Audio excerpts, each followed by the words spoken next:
Welcome everyone to the Feminine Force Field with Caroline and Lisa.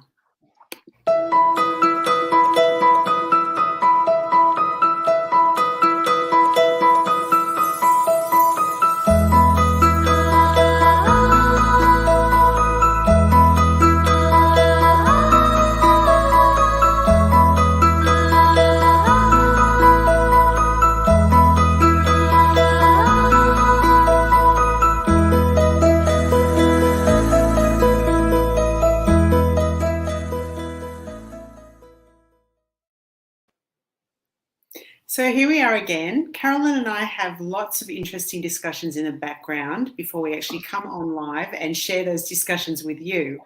We feel like we're in this amazing emerging process at the moment with some of the discussions we're having. And one of the things Caroline's actually raised the talk of the other day was the letting go and actually bringing the heart into the mind. Not exactly her words, but sort of like that. And I thought that's a great discussion, how we can let go and how we can bring our heart into our mind so that we aren't just operating on our head and we are actually starting to live in more flow and in that emerging process. So, Caroline, I would love you to start this conversation and hear where it's going to go to. Yeah, let's take the spaceship off and see where it goes. Yeah, I suppose this is a topic that I absolutely adore, because this is where I would love to see everybody get to, that flow state. So I suppose because I love creativity so much, and it's really like the vitality of life and the flow of life that comes through us. And I love what you wrote in the blurb with this about, I suppose, creative freedom, and I suppose we are naturally in that state of creativity. We are creative beings. We are here to create and co-create, our existence, I guess.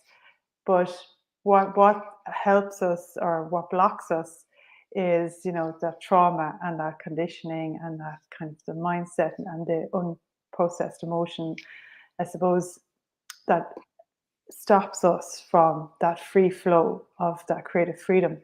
So I suppose the process, like we've been talking about over the last number of weeks, it's funny how I love the way it always just evolves. The conversation leads on from one text to the next, and talked about, I suppose, being in that kind of state of kind of the free state, and how the emotions can take us over, and then when we're not conscious of, and we don't have the tools and the keys that you talked about over a number of about 5 weeks, talking about the different keys that we can use to help us move into the state where we can make those conscious choices.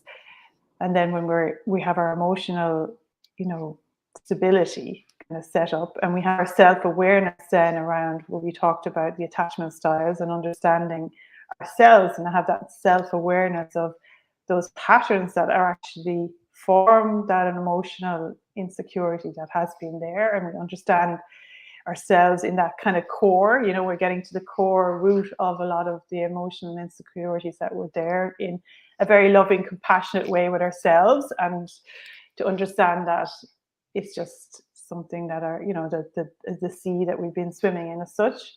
So once we've done all that, and then we're in our heart, then we're in our center, we're in where we can feel we're part of life. We have that beautiful feeling of warmth in our body, and we're working from our heart center. So we have our access to our courage then, and we've access to our creativity and our talents, and we're embracing our emotions. We're not denying them. We're celebrating them, and we're helping them kind of inform us as well as life. So then it gets to the stage where a lot of people, I think, stay there and they don't realize that there's more to that, that really to start to become the I suppose, a purposeful, creative being that we're to be here to be, then we need to move back into action in the world, So from kind of that kind of a more of a retreated kind of self discovery stage, then we're kind of rejoining into the flow of life. because life is what's flowing all the time. It's not when we rejoin into the flow of life, we're in flow, because we're in that flow, that natural flow of life, because life is always changing, it's always emerging, it's complete all the time. And when we can kind of get ourselves into the state like that, or secure emotionally, and we're embracing life, then we can move back into that flow and that abundance. But it takes we're moving into kind of the higher consciousness then of understanding our place in the world, and that we are, part of this interconnected, interdependent reality that brings us, our kind of way of looking at the world changes from when we've done all that inner work, when we've freed ourselves from those kind of emotional and mental bindings, and we talked about ourselves, letting down the armor, taking down the shields, taking down all the parts of us, the defense mechanisms that we've had before that have protected us up to this point. Then it comes to the stage where we have to kind of let go of all of those mechanisms that we created within ourselves, our mind created, our emotional conditioning, that we can start to kind of relax and become more at ease in ourselves. And that is a really important, I suppose, realization to get to, that to be able to move into flow. We can't move into flow if we're still holding on to that. So it's like as if we're way down in the river of life when we have that heavy armor on us, like a knight. One time we went into the medieval castle in Dublin Castle here with the kids, and I remember there was the chainmail, the chain that the knights wear, and it was all, and to actually lift that up, and you actually could put it on if you wanted to try it on, like the kids were trying on, the weight of it was so unbelievably heavy, and I was like, imagine that's just a chainmail that they put on before they put the armor on, before they put the helmet on, before they picked up the weapons, before they picked up the shield. All of that like really keeps us heavy, keeps us weighed down. But when we started to take all those, lay down our shield and take off our helmet and, put down our weapons, because we don't need those weapons anymore, take off the chainmail, then we naturally become lighter. We naturally feel freer. And we start to move into that flow of life, because we're letting go of control, this control that we always we felt was keeping us safe and keeping us protected and but really it was keeping us from the flow of life. So once we let go of all that, we become, back into kind of ease and flow. And then we've more flow of inspiration comes to us, it's kind of a natural thing where we start to get interested. We're interested in life. We're interested in what's happening around us. We're interested in other people. We're interested in we're able to kind of take in and receive, information from life that we don't take personally, because before we might have taken that information and made it personal about us, then you're not able to respond to life. But when you're kind of at a stage where you're like this empty vessel, where the information, life is informing you, the information of life and the environment coming towards you, and then you're just asking the question, how can I help? How can I serve? How can my skills and talents be brought to this problem that is going to, benefit all? It's not about me and my personal goal that I need to achieve because I feel in a place of lack, It's because you feel whole in yourself. You just want to be of service, and life is informing you of how you can serve. Then you get the inspiration, you get the ideas, you get the guidance, even like people you get the opportunities turn up to say, could you come here? You might be invited to something, to do a talk, to do a workshop, to do even jobs, I've had that, like people just phone up and say, would you do this? Would you do that? Actually, a lot of my life has been a lot of that, invitations to things, And we talk about the push and the pull. It's like a pull is created because that flow, you're in the flow. So the flow state is a state of ease and grace, and it's very feminine, it's not forcing. When we say like feminine force, actually it's funny because it's not, it's a state of kind of you're of surrender and letting go, and it just life starts to unfold, you know, and it's just it's graceful and easy, and it happens kind of naturally, I suppose. And that's when you know you're in that flow state, because it just has that lovely fluidity to it, you know. And I suppose sometimes when that happens, it feels a little bit unusual. So our mind can come in and start to sabotage it and try to control it again. So the Can't be that easy. yeah, because the mastery then is in just trusting that and trusting the flow and letting constantly, you know, keeping in tune with that, you know, the trust of life is guiding you to where you need to go, because now you're of service. You're not looking for it to fulfill yourself, you know, and your ego, you know, you're doing it because you want to. It's where you're meant to be, you know, it's where you're meant to be served. You're being sent, like the positions that we talked about from the start. You've been put into position, you know, this is where you're supposed to serve. This is your place that you're meant to be, you know, that kind of thing. And it just feels very natural, and you just kind of click into that space kind of thing, and the people that you're supposed to be with and the people around you. But there is that kind of trust in that, you know, and that's the creative freedom then, because it's not so much that you are free to create, it's like life is free to create through you, you know. Yeah, so that's the difference. I love that. I love that. So that the process that you describe, and this is it's like contemporary spirituality, or contemporary, we talk about this a bit, contemporary religion in a way, or not religion in the old sense of the word, but this is a very Christianity. it's a contemporary way of looking at the way we can come back to the essence of who we are, that life force. And the way I see that, because it's beautiful, like the awakening of our hearts as we start to see where we're separate from that true state that we are. The separation is what creates the emotional suffering.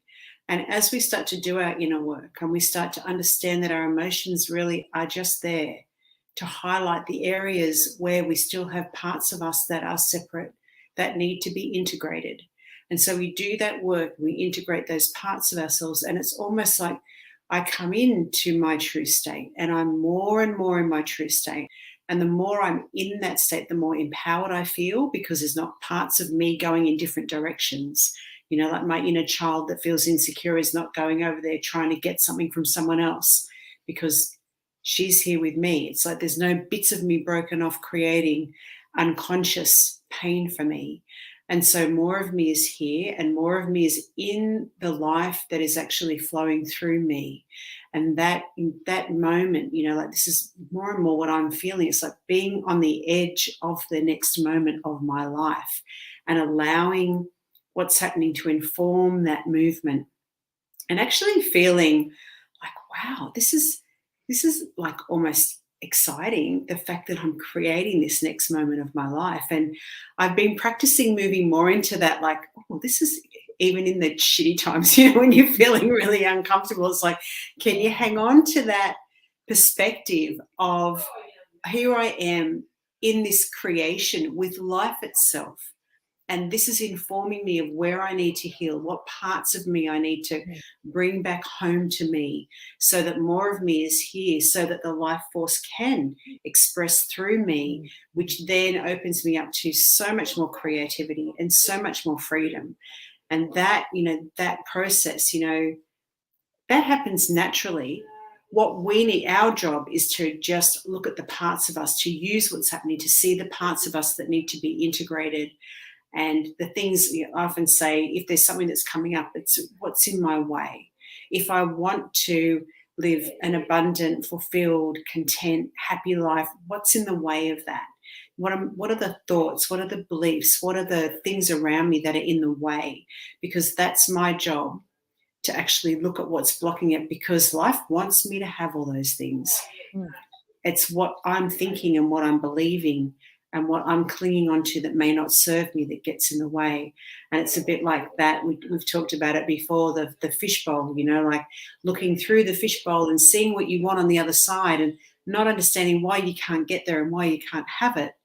It's because a glass is those parts of us that are blocking us from actually stepping forward. So we need to crack through that. We need to really pay attention to our feelings, because I've noticed my feeling world is always giving me information. It's always sending me little messages about where I need to look when I'm uncomfortable. Oh, there's something there. If I've got a little resentment, okay, that's interesting. Why am I feeling resentful towards that person? And that for me is I'm looking at that and I find that there's a place that perhaps I've abandoned myself. So it's that work that is just critical at the moment, and it doesn't have to be hard. Like you said before when you were talking, it was like the what was it? How hard it is, that I think you said something around how hard it is, or how much we want to avoid doing that work because we see it as painful, we see it as confronting, we see it as uncomfortable, and yet staying in that moment, staying with all of these beliefs and these conditions is far more painful, creates far more suffering than actually stopping right now and, doing something about it and having a look at it and learning from it and being in that opportunity. Yeah, because I think the first step is like what we've been talking about is the awareness, the awareness of our emotions, the awareness of what hasn't been processed, the awareness of the patterns, the awareness. So once you see it, then you become aware of what you haven't seen, out of your awareness before. Now it's in your awareness, and sometimes then you have to feel that, because that can be difficult to realize, because you've been living a life that those elements of you have been frozen off, so you haven't felt the pain of it, or I suppose the feelings of it, or the realization. You're still in this kind of denial state. So when you go into and do the work, you're coming out of denial. So that can be actually kind of difficult, because you have to feel that and you have to realize that. But then the next stage then is that you have to let go. And that's the hard, that feels, you feel like it's difficult, but it's not. You're actually just letting go of everything that you became aware of. The patterns, the beliefs, the resentments, I suppose the anger, maybe, the suppressed anger, all the suppressed emotions that you haven't allowed yourself feel. So once you feel that they actually have been there all the time, but you just haven't allowed yourself feel it, then you have to let go. So that's it, letting go of all the armory, they've been there to kind of keep you safe, kind of thing. But actually it's time to let go, and that's the hard, sometimes we feel is the hard work, because we don't want to let go. Who am I without that? Yes. Who am I without that? That's the question, isn't it? So because you know who you are with that armor, but who am I without that? So you're going into the unknown. You're into the unknown, true. And that's a very, very, very creative space. The unknown is the most creative, because it's full of possibility. The known is very possible, and it's the same loop all the time. So right. I can stay here, and tomorrow is going to be the very same. A year from now is going to be the very same. 10 years, But when you let down the armor and you decide, no, I'm not going to be that person anymore, then you're going into possibility. But possibility and potential can be very scary for people, because you're in the unknown. You don't know yourself without our armor, and then who am I and what is going to be created from there, Yeah, and look, I've felt that so many times, right? Like it's just, that is part of the journey, and that feeling of not wanting to let go. Like the way I've gotten through that is by acknowledging that it had a purpose, and like being really thankful for those parts of me that I created to keep myself safe, and actually loving them and feeling grateful.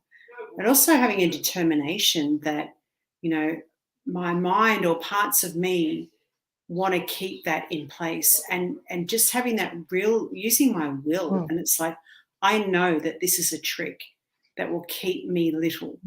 I know that this is a trick that will keep me limited. And if I really want to be free, then I need to actually make the decision to let go of this behavior aspect of myself, whatever it is. And it's almost like that work on those parts of ourselves, as we do surrender them, and we understand them and we can let them go. Like for me, I just felt this real opening in my heart and this complete vulnerability, but in it so much power. Like I just felt so empowered being in this natural state. And that, I found then that my heart, with my heart operating, it was like it was informing my mind.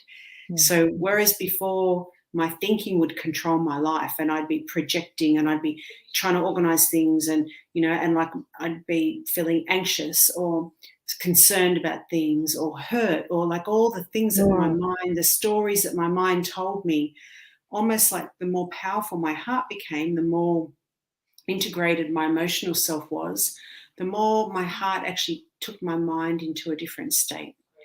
And then my mind stopped seeing so much separation. It started to actually work as a tool of awareness that could go before me and create what was coming next. Like actually, I was using it to help create consciously. But it was almost like my mind didn't have the capacity to be able to do that while I had all of this emotion and all of this work. And my heart was feeling very closed off, because I didn't want to be vulnerable. I didn't want to own my feelings. I didn't want to sit in my feelings.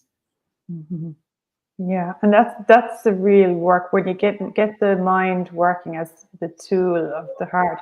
And like yesterday, I was saying to you, I had this contemporary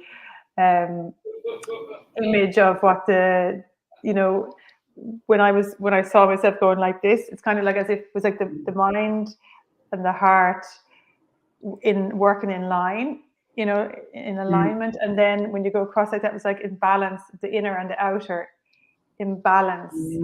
So it's like then what happens then is like your inner world, your inner state, your inner, you know, beautiful state that you have created and designed inside you is in exactly reflected in the outer world.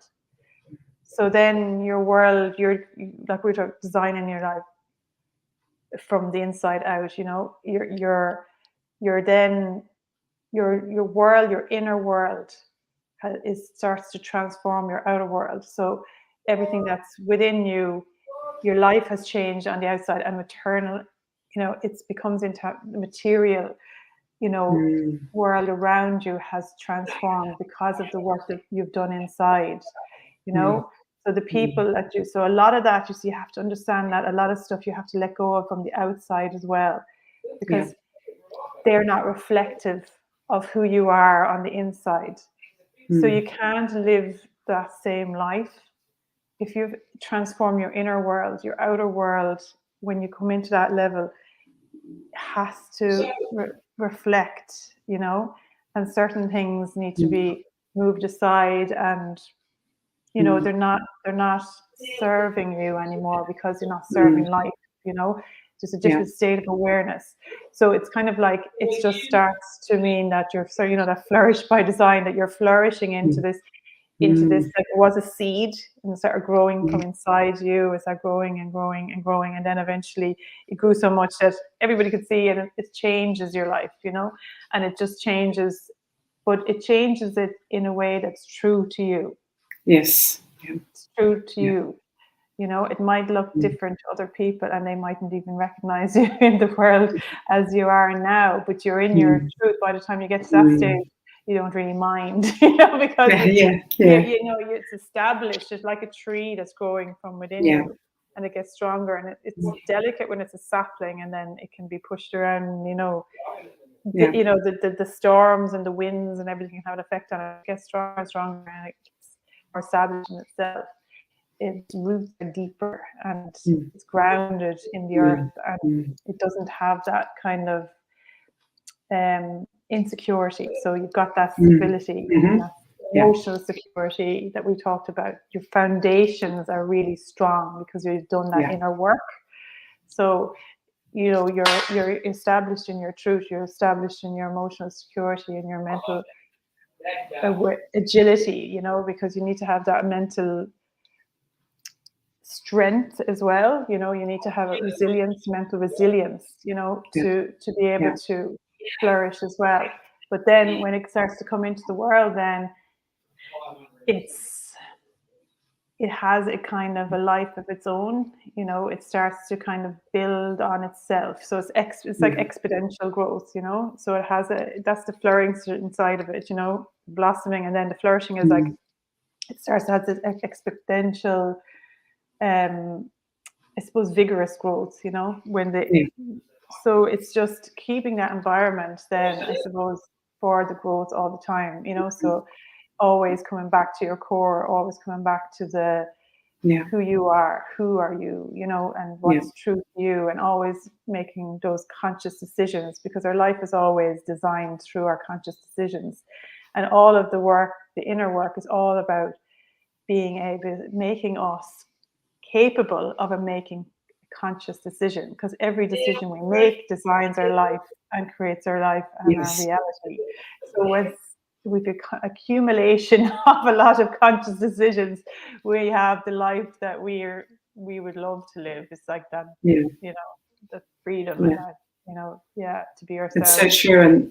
And that, as you were saying that before, I was thinking there was a time that if you'd said that to me, I would have been really frightened, you know, that all my outside world was going to change, you know. And I want to speak to that, because I think that sometimes can be something that is a concern for people when they do start to look inside. But what I've noticed is that if I just do my inner work and look at what's coming up for me right now, and just keep owning my emotions and feeling them, and looking at how I can, you know, understand that behavior and integrate that part of me, then it's almost like those things unfold so naturally that there's no need for it to be a fearful thing. And it happens at a time where it's easy for me to be able to move into a different space around people or environments. And as I'm growing and I'm becoming more emotionally awakened, my heart is activated and it's becoming more and more powerful. Now, our heart is where our courage is. So not only are we understanding ourselves more deeply, but we are feeling more courageous. We are feeling stronger. We have begin to develop this unshakable core. So right now, there might be things that we look at and, you know, things that we dream about or things that we perceive might happen that can freak us out on the inside. But put those projections aside and just come back and do what's happening right here, right now, because the more we do this emotional work and really pay attention to our feelings in every moment, and that is a skill that we've been trained out of, is what am I feeling? You know, rather than jumping across that moment, the more I do that, it's almost like I discover more parts of me as well. So I develop new skills, I develop new powers, new capacities. I can develop more clarity of thought. I can develop like a more whole way of looking at things, and like I can even feel that my mind is working at a much more expanded, like it's almost like I'm thinking bigger or beyond where I was able to think before. So all of these things, like, it seems sort of so simple to say we are feeling beings, we are in a life experience. So the more we feel, the more expanded our life experience. That's exactly what happens. We just have to feel it, go with it, and try to be doing that in our everyday life and paying attention to it, using it to inform us and our next movement, rather than putting it aside, medicating it, ignoring it, resisting it, justifying it, you know, feeling it. Is important. Feeling, though, is so unbelievably important, because when we're not feeling, it's a sign of trauma. You know, that is a sign that we have been traumatized, you know, because trauma is trapped emotion. processed emotion. It numbs us. So if we're numb and we're not able to feel life, we can't respond to life. Yeah. We're not part of life. We're not in life. We're separate. So the healing process is, you have healing and growing at the same time. So the more you heal, the more you grow. You can't grow without healing. So the feeling is like you're building the capacity for you to feel all the time. And the deeper you feel, the more you can act. So it's like when you see something in the world that is like higher consciousness, people get lost sometimes, I think the ego gets mixed up with thinking it's a higher kind of, as in mixing it up with, maybe feeling that they're better than. But the higher consciousness is about your capacity to feel. If you can feel that you are connected to a disaster on the other side of the world, then you feel you have a responsibility to respond to that, because that is an extension of you. It's not separate from you. It has an effect on you because you feel it in yourself. So then you need to be able to, the work then gives you the capacity to be able to respond in the way that you can help, your specific way that you are able to bring your skills and talents to that problem. So that is what a healthy culture is. If everybody was able to feel what's happening in their world around them, in their culture, in the world, and be able to respond to that, then that's how the problems get solved in the world, and that's how we heal society and we heal the planet, So the feeling is so important. It's the capacity to feel is the gateway to like the evolution and our capacity to exist and continue to exist as human beings here, because if not, we can't do anything. We're immobilized, Yeah. We're totally immobilized. Yeah, that's true. And I'd like to give some practical tips now, because I think it's really important that we also go, okay, so if you're somebody that has, well, the world is quite chaotic, right? Many people have busy lives and lots happening. So how do you actually translate this beautiful discussion, this beautiful, rich discussion that we've had into, okay, I'm going to step off this conversation, and how am I going to actually do that in life? And the first thing that I'd like to suggest is that you pay attention to what you feel. So in the moment, if you can catch just before you react to any situation, to that person that annoys you, to your child which is pressing your buttons, to a partner that has done something that has annoyed you, in that moment, just stop for a minute, and rather than projecting the emotion out at that person or thing, just come inwards and, what am I feeling? How is this making me feel? And looking at that. So is it making me feel insecure? Am I feeling not good enough? Is it because I don't feel good enough? Because I can't change this situation? It's bringing your awareness to those feelings and validating them. Like, why wouldn't I feel like that? Why wouldn't I feel insecure in this world? Because when I can sit with that feeling and validate it, it processes in my, like I can move it. If I'm not paying attention, it gets stored in my body. If I'm acting it out, I create dynamics which feel like a loop over and over again. So the more I can feel my feelings, the less I end up in those, what you were talking about before, Caroline, those loops of relationships that, we may get a new partner, but we feel the same feelings over and over again. So we want to be in an emerging process, which is like an expanding cycle, expanding process or expanding spiral, as opposed to those cyclical type of feelings in our body. And the cycle happens when we're in our heads trying to work things out and analyze and fix. As soon as we get into our hearts and we start feeling, we stop the cycle. So that is the difference. Our society keeps us in our head, tells us that we should be fixing or changing or making things different. Our heart tells us we're in a human body and it's okay to feel. And actually what we're feeling is going to help us live a better next moment, so we grow. So it's that, feel the feelings, validate the feelings, see it as an opportunity. Like when you have a really crappy feeling, it's like, if you can remind yourself, it's okay. I'm actually right now in this moment, I have the opportunity to grow and to make myself feel more empowered in life. And that is such a fantastic opportunity. So it's just shifting the perception a little bit when you have a feeling. Well done. So I think that's a good place to finish up. That was amazing. Thank you so much. And yeah, I love our conversations. They're always they're always so exciting. We go from light, go deep, and then we go back up to the surface again. Yes, it's like, don't want to get too lost out of it. Spinning around at the top, and then we go down, and then we have to back up again.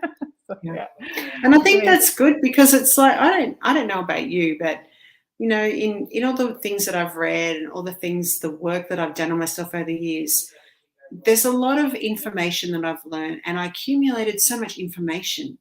But that's really different to being able to live my life differently. That's really different to having an experience and actually knowing what to do in any moment, having the inner wisdom to be able to move through a moment. So information is great in that it can sort of start our process, but really it's the experiential, it's the application of what we know, it's the understanding of how we're feeling and what's going on with us that really helps us feel better in life. Books can give us information, but it's the doing, isn't it? Like, it's the being of this state, you know, it's the experience of it. So I think that practical side of things is really important now. Like, we have to be able to apply what we've learned, you know, what we've read about in all the books that we've read, so that our everyday life improves. Yeah, it's so exciting to be in the moment, you know. That's where the creative part is. And I suppose the healing and sometimes the fear of the emotional work takes us away from the moment. That's where we're trying to escape, you know. We're trying to escape from being right here, right now, or what's actually happening. And that's the mastery of it. It's like, you know, coming out of distraction and just being right here now. And then when you actually join into the moment, into life, then it's amazing what can happen, you know, because then it starts, because our mind always thinks like the same day is going to be repeated over and over again. But actually, when you entered into the moment, then you're like, you don't know what's going to happen. Like, the phone call could come, or, you know, something amazing can happen that you never expected. You just can't, you know, it's like it's just this huge orchestration. That's why I always look at it like massive orchestration of life. And really all you can do is focus on yourself and, you know, doing the archaeology and getting what's true to you. And always what's true to you feels really good. You know, it's a beautiful feeling of your own essence. And then that feeling of feeling into your own essence on its own has an effect on the whole of life. And then the orchestration of your life changes, where you then become, I suppose, attracted to, or you're attracting what you are, you know, that kind of way. So it just becomes, that's the alignment. Then the alignment starts to line up when you have found your kind of your North Star. You're actually, it's like you're just pulling yourself back all the time to your core, and then you're kind of in that alignment with life, and then life then just orchestrates around that, you know, that kind of way. It's like it recalibrates, like, oh, she's changed now, so let's whatever. And it just like, it changes the exterior world to align with who you become, you know. I love that. That's great. That's great. That's a good way of saying it. It's so true. Well, Caroline, I think we should end our beautiful conversation here. Thank you, everyone, for joining us. It's been lovely to have you with us, so that we're not just talking to ourselves, and we can share some of the wonderful things that we like. We get so excited about what we talk about. It's like, oh my God, it's so exciting. We're going to tell someone. So it's really lovely that you are here to join us. We will be around again. We're doing an Instagram Live Friday night in Northern Hemisphere, Saturday morning in Sydney, and we'll be back again next Monday night at 8 p.m. with Feminine First Aid. We would love you to follow us on social media and ask us a question. If you've got a topic that you'd like us to talk about, please, send us a message, because we're always up for talking about new and interesting things. So yeah, we'll talk about anything. Yeah, we will. And thanks well, we'll address anything. Yeah, Yeah. and thanks for people who've been watching. We've got some love hearts and thumbs ups there. And thank you so much. We're delighted to have your company, and lovely to have your company again, Lisa, all the way down under. Yeah, wonderful. All right, Caroline. Thank you, everyone. We'll see you again soon. See you, everyone. Bye. Bye.